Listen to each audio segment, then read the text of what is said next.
Welcome to the Future of Supply Chain, presented by Dynamo. Each episode, we sit down with leaders in the industry as we build the future of supply chain together. Let's get into the show. Here's our host, Santosh Sankar. Hey, ladies and gents, welcome back to the Future Supply Chain Podcast. I'm your host, Santosh Sankar.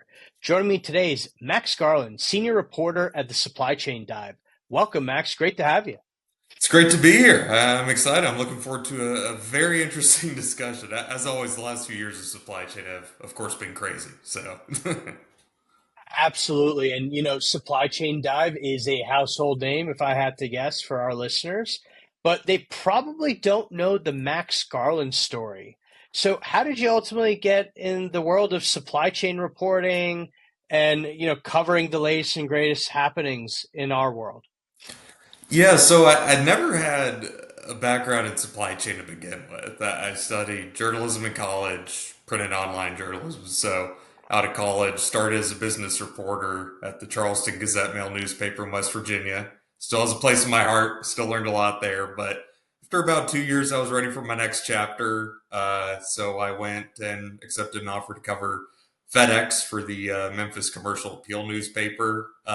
If you know anything about Memphis, you know FedEx's global air hub there. They have that. They have other corporate operations there. It's a huge impact on the city. So I remember like walking my dogs in the afternoons, hearing a dozen airplanes come one after the other in a span of minutes. So it's an incredible operation, and that was just fascinating for me to cover as a reporter. FedEx and the business of moving goods, how much volume they're handling. So I wanted to do more of that, which is why I came over to a Supply Chain Dive to cover, parcel delivery, supply chain news. Hopefully, as you said, it is a household name. I'm hoping for our listeners, but yeah, I cover delivery and logistics news there every day since 2021, and I've been loving it here ever since. Well, I will tell you as a Penn Stater, I know that Industry Dive was founded by a Penn Stater, and we happen to be playing West Virginia this weekend to start the college football season. So I'm all kinds of excited here chatting to you. But let's kind of jump into it because you've covered a lot of interesting topics of recent. And a few weeks ago, you covered the demise of de minimis and the impact that is going to have on supply chain. I'd love to just start off with you giving us a primer on the concept of de minimis, because I've come to find a lot of folks, even though they've benefited from it, have really no idea what it is or that it exists. Yeah, I think that's a great point you bring up because I think a lot of us interact with de minimis without even knowing it, right? I mean, it was an amendment to a law years ago, a dusty old paper from like 1938, I believe. Basically made it Yep. easier for like a international traveler to bring something they brought overseas back home, no duties and taxes, start off at $5. But yeah, over the years it kept increasing. So we're in 2016, the value you could import without having a duty or tax jumped up to 800. That's significantly higher from the 200 it originally was. It's still that amount today. So the timing is interesting on that because at the same time, we're all ordering stuff online, from where a lot of times we don't know. Cross-border e-commerce, though, it's growing in prominence. We're all ordering stuff, and that likely still would have taken off even if the threshold was still at 200. But $800 certainly doesn't hurt, right? So Yeah, and that's right. COVID came along. Yeah, people started ordering more. Then you got Shein and Timu, which I'm sure we're going to talk a lot about.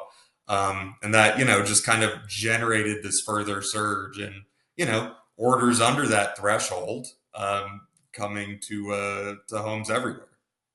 Mm. And so when we talk about the demise of de minimis, it's because a lot of policymakers now are questioning hey, like, should this be at the threshold it is? Should we close it entirely? And the consumer ultimately has been the beneficiary, right? Kind of the ordinary, everyday American citizen. Would the end to de minimis, which maybe you equally have an opinion as to whether that will actually happen or not, would it not actually be a net negative for the average American? Yeah, so kind of to answer that in two ways, yeah, I think, a change is likely. What form will take, we aren't sure. Legislation is definitely targeting China for sure, those sorts of imports. But to be honest with our listeners here, I don't do a lot of shopping on Shein and Temu, places like that heavily exposed. But I know we've all felt the effects of inflation, right? At least I'm a lot more Hmm. price conscious than I was pre-COVID. That's why a lot of these companies using it are so dang popular. And in terms of price, these companies, have that as an advantage because of the de minimis law. They can import stuff without duties and taxes, so that definitely helps. So consumers right now, I think we're definitely paying attention to price because of all the inflationary pressures. And if de minimis ends and these companies have to pay some duties and taxes, guess what's going to happen? It's going to be passed on to consumers. Yep. And we'll notice, but will we look for other options? I think the big question is how much more expensive would a shirt have to be on Shein before a customer goes, you know what? I'm going to see if there's a better option on Amazon, which has Yeah. most of that inventory ready to go in the US. Yeah. So I imagine prices will increase a little bit, um, and maybe a few years ago we would have been fine with that. But yeah, with inflation the way it is now, I'm not sure. We're tired of price increases. Hmm. So you mentioned three very relevant names in this, right? Timu and Shein. I equally am not a robust consumer or shopper on these websites, in part because my wife and I kind of looked at things such as fast fashion. And while we've tried it out, we've realized, hey, like a lot of these products don't necessarily stand up. And you end up just kind of accelerating the replacement cycle for a t shirt that maybe you thought would give you a few years, right? If you really liked it. But what may counter, perhaps, and I'd be curious what you think, is Amazon has showed up and now looking at Shein and Timu are saying maybe we can copycat some of this, right? Just on demand manufacturing, put it on an airplane, use a de minimis loophole, drop it into the US. Could that perhaps, given it is one of the stalwarts of U.S. technology and commerce, leave the de minimis unchanged in the eyes of the policyholder, or is that unlikely because we have it out for China and kind of the geopolitics around it? Yeah. It's a fair question because a lot of, yeah, as you mentioned, the bipartisan, that's a rare word nowadays, but bipartisan sort of scrutiny on this from lawmakers is their concerns over China, economic power. TV and Shein obviously have links to that. And but honestly, I think even if more U.S. companies like Amazon seems like they're moving in that direction, or at least for a portion of their sales, as you said, they adopt this sort of de minimis heavy supply chain model. There's still going to be a bipartisan push to eliminate or change it, I think. I think a big reason for that is there's a lot of, concerns about contraband, drugs, goods made with forced labor, stuff that customs officers don't want getting into the US through these packages. So no matter who it comes from, it's been harder for customs to have all the information they need to combat this because these packages, there's less data required generally to enter before they have to get into the US, less specifics there. So carriers may like all this extra volume, brokers may like it, but customs officials, they've been having headaches with it. So even if it's Yeah, more volume from companies headquartered in the US, there's still those security concerns I think that probably need to sure. be addressed first. So I'm going to kind of lean into the statement I made around fast fashion and right, kind of increasing the replacement cycle, which means there's a lot of things that go to waste. So you're finding landfills filled with consumer products that have just been chucked, but also just frankly, the supply chains that support this are very intensive around air freight and air transportation that's highly pollutive. How should people kind of think about, or what are the perspectives you've come to find around actually the end of de minimis also goes hand in hand with being more climate conscious and sustainable? Yeah, and it's definitely, sustainability's been a hot topic for a while, and it's a good point because the vast majority of de minimis shipping, that's flying on planes. And air cargo is fast, but I think a lot of us know it emits a lot of pollutants. So if changes in law lead to consumers saying, you know what, I don't need these shoes individually packaged and shipped via air freight all the way from China directly to my house. Maybe they order from a retailer that's closer to home. It's being shipped more efficiently, less polluting.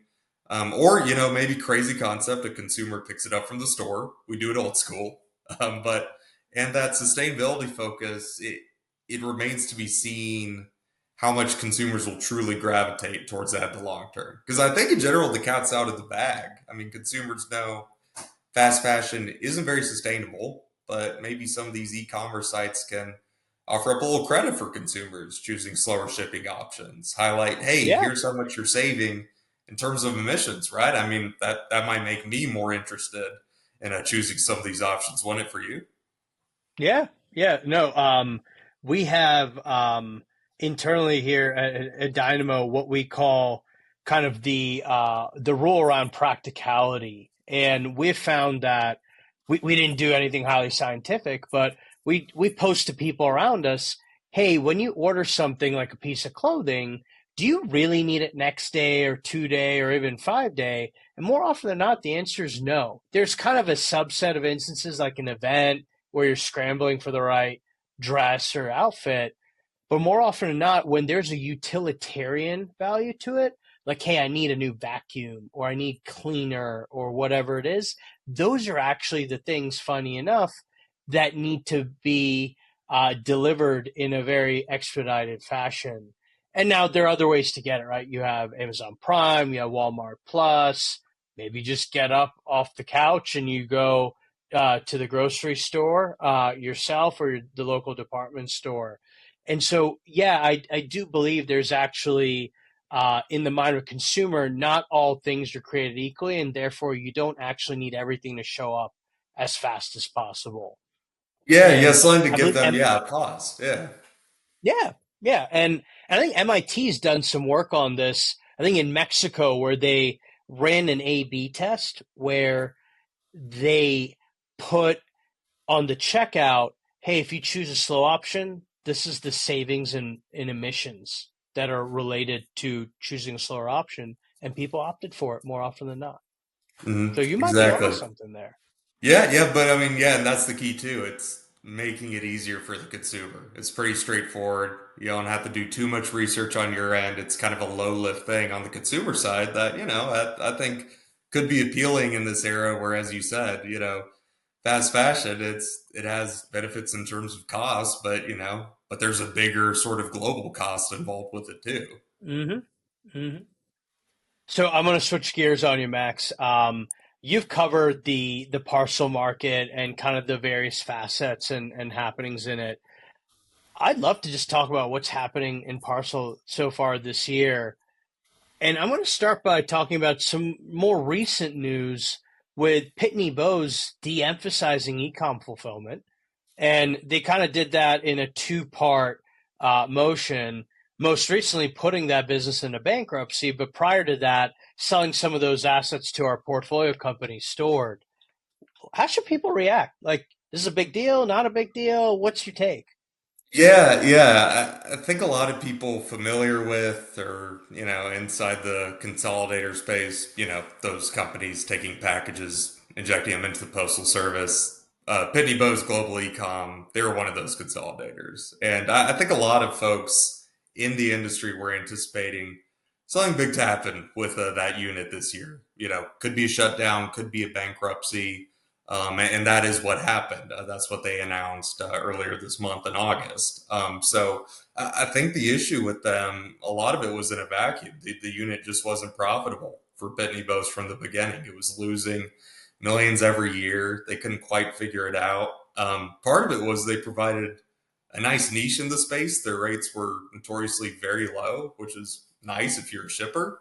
But and that was something that was refreshing for shippers, but it also contributed to their downfall in some ways, most likely, because that's, you got to cover these expensive network assets, make that profitable for you. So, again, a lot of those problems were in a vacuum, but I think it does say a lot about the market as a whole, in that just volume growth alone won't help you. You have to make sure the volume is profitable. enough for you on a per package basis. You don't expand too aggressively. You keep in mind on kind of the wider trends. And I think that woke up a lot of people these past few years, especially with the COVID, demand curve slowing down. Companies have to operate a bit smarter. And, if you don't, it's survival of the fittest. And Pitney Bowes global e-com just wasn't sustainable in that way. Mm. So you used a very interesting word just now, injecting, right? And um, USPS earlier this year announced that they're starting to experiment with service changes. That means that people are going to be required to change or alter the way that parcels are injected or are put into their network for final mile delivery. What does all that mean? Is this kind of more added costs coming to us as kind of e-com consumers? Is this going to be absorbed by the system? What's your take from your research? Because frankly, you're probably spending more time thinking about this or speaking to people who have opinions on this than I am day to day. Yeah, it's definitely a hot topic right now, and it's probably one of the biggest stories in Parcel right now. I think, at least from my vantage point. I'm sure listeners here are familiar with Louis DeJoy. If you've heard of the guy, you probably have an opinion on him. I've talked to dozens who think what he's doing is smart. I've talked to dozens who, on the flip side, think there are some bad consequences to his changes. So the big change, as you mentioned, what's basically happening is, yeah, they're increasing the prices consolidators have, to inject packages closest to the end delivery address. And long story short, um, prices have increased so much that it basically discourages these companies from doing much of that at all. So a lot of shippers and groups that, are involved in this are concerned, because what that means is that the Postal Service, they're going to get packages early on in the process. They're going to have a greater amount of responsibility over time with your package. And I think for a lot of people that brings some concerns, because I think you can look at the U.S. Postal Service data. Service hasn't exactly been great since DeJoy has implemented some of these larger scale changes he's done. I mean, there are concerns about packages getting delivered on time. There's Atlanta's a big one. Areas like that have been hit hard. So for shippers, if they're using consolidators, that could be at risk with this change. Maybe not right now. I think there's still some contracts being negotiated on that. Consolidators are, they have their individual contracts and relationships with the post office. Yeah, But longer term, it could have, an impact in terms of both pricing and service, which, that's what you're going to look for if you're a shipper. sure. And kind of in more of like a blanket fashion, there have been rate changes and when I say changes, really rate increases across the board. How are shippers responding and reacting to that? Because that's not necessarily USPS specific. That's kind of parcel industry related, right? Kind of all the other options one can choose from. It is. I think overall, right now, it's definitely still a shipper's market. If you're a shipper out there right now with at least decent volume, you can get some pretty nice rate discounts from FedEx, UPS, those guys out there. But, you know, so there are a lot of options there, and, a lot of pricing power that you as a shipper can induce. But, it's a good time. But part of that, okay, so part of that is a lie in some ways, which is a cardinal sin as a journalist, in that there are also lots of surcharges, right? Carriers can Hmm. increase the amount shippers have to pay in relation to fuel, new surge fees, demand surcharges.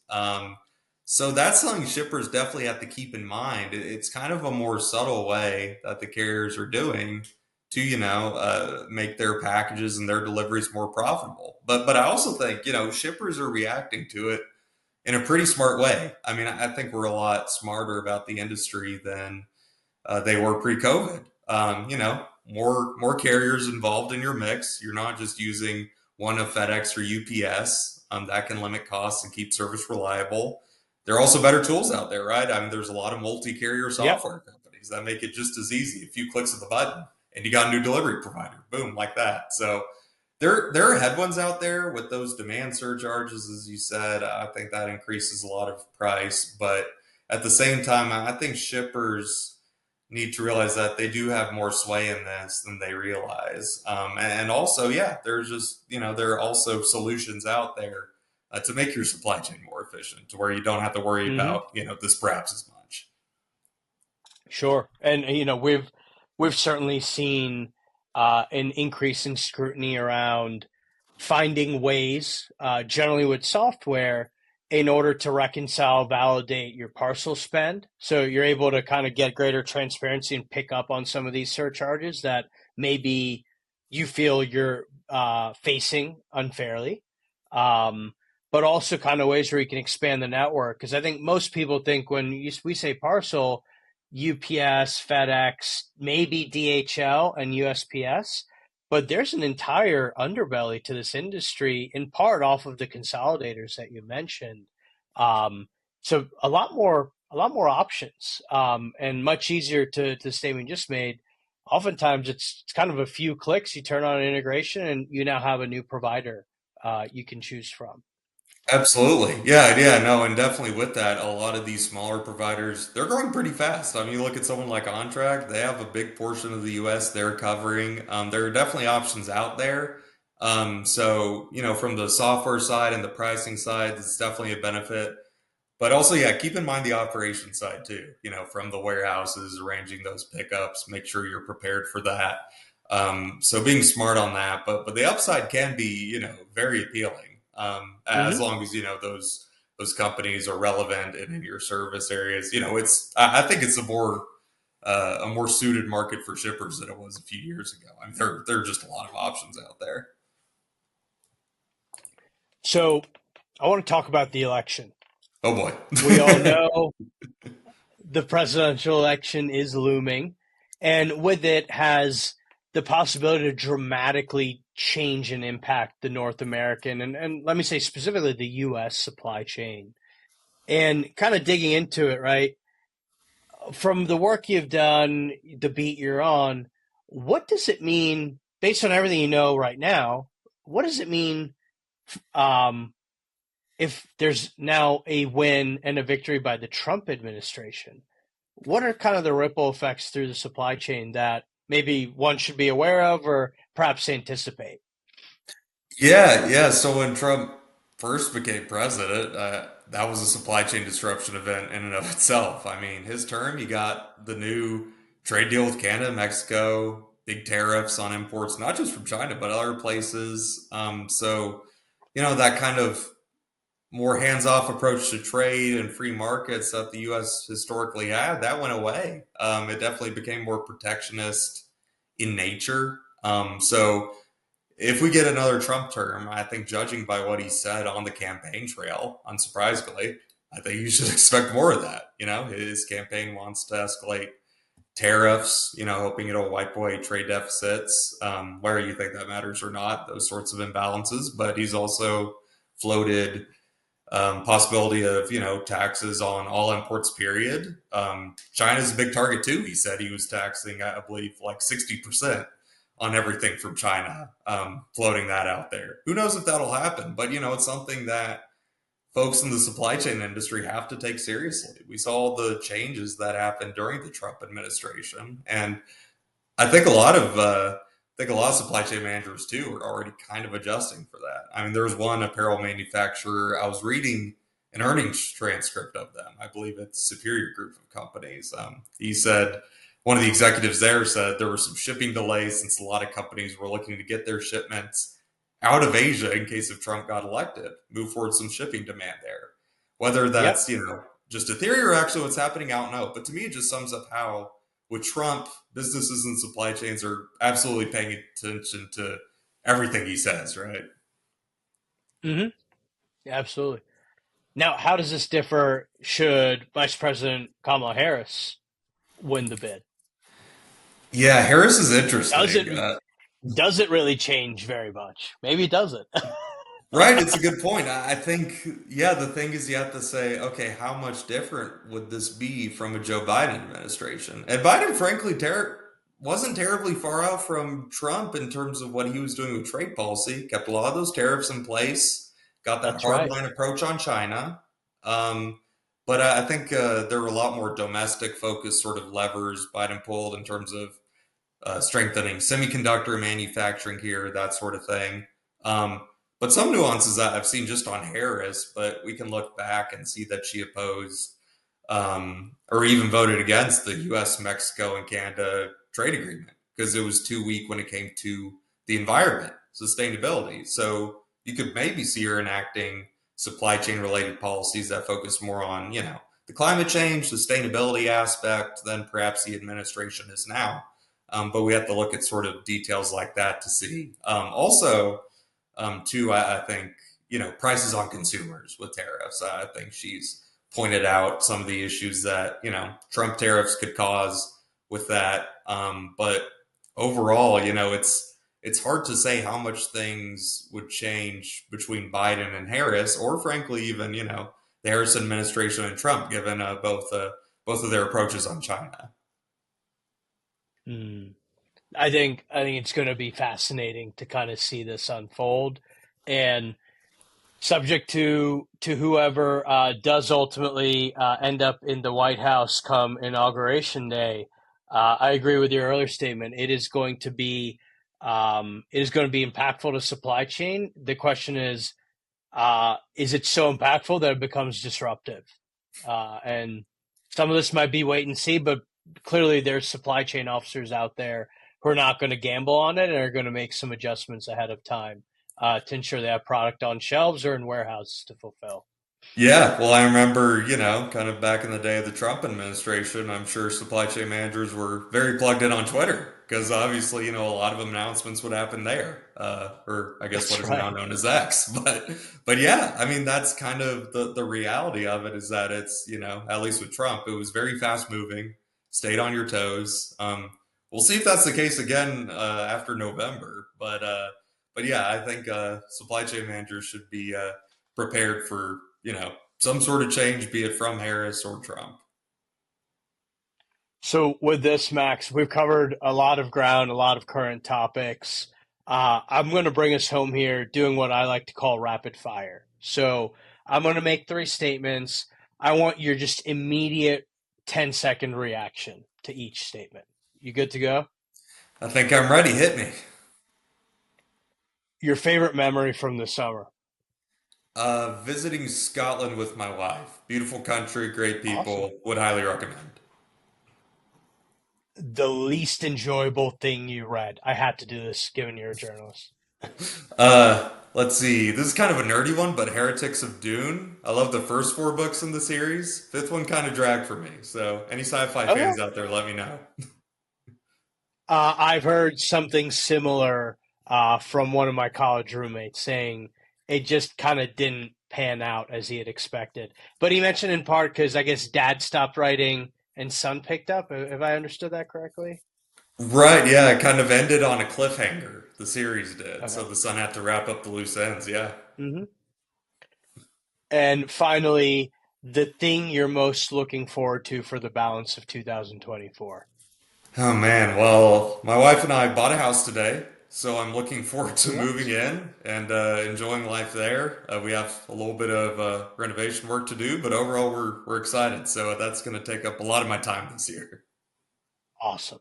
Well, with that, Max, it's great to have you on. Hopefully, have you on again in the future. But with that, cheers. Absolutely. Thanks, man. Thanks for watching. Follow us at dynamo.vc for all the latest episodes. We'll see you next time.